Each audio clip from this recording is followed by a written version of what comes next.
सततयुक्ताये भक्तास्त्वां पर्युपासते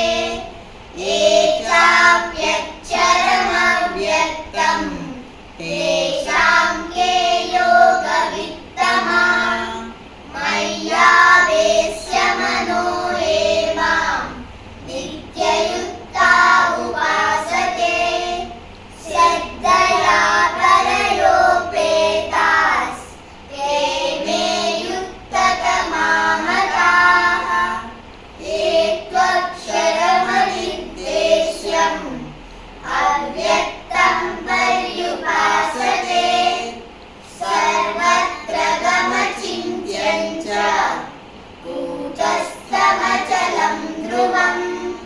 सन्नियम्येन्द्रियग्रामं सर्वत्र समबुद्धयः ते प्राप्नुवन्ति मामेव सर्वभूतहिते रताः क्लेशोऽधिकतरस्तेषाम् अव्यक्तासक्तचेतसाम् अव्यक्ता हि गतिर्दुःखम् देहवद्भिरवाप्यते ये तु सर्वाणि कर्माणि मयि सन्न्यस्य मत्पराः अनन्येनैव योगेन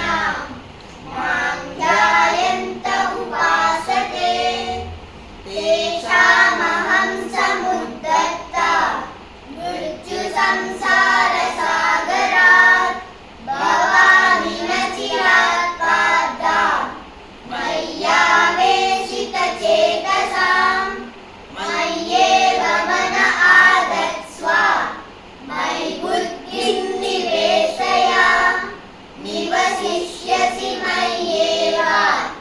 अत ऊर्ध्वं न संशयः अत चित्तं समादातुं न शक्नोषि मयि स्थिरम् अभ्यासयोगेन ततो मामिच्छातुं धनञ्जय अभ्यासेऽप्यसमर्थोऽसि मत्कर्म परमो भव मदर्थमपि कर्माणि कुर्वन् सिद्धिमवाप्स्यसि अथैतदप्यशक्तोऽसि कर्तुं मद्योगमाश्रितः सर्वकर्मफलत्यागं ततः कुरु यतात्मवान् श्रेयो हि ज्ञानमभ्यासात्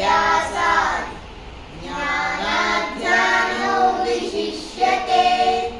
ध्यानात् कर्मफलत्यागस् त्यागात् शान्तिरनन्तरम्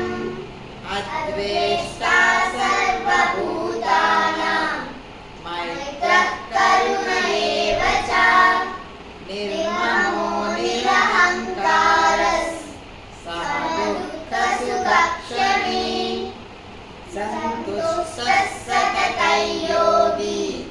यतात्मा दृढनिश्चयः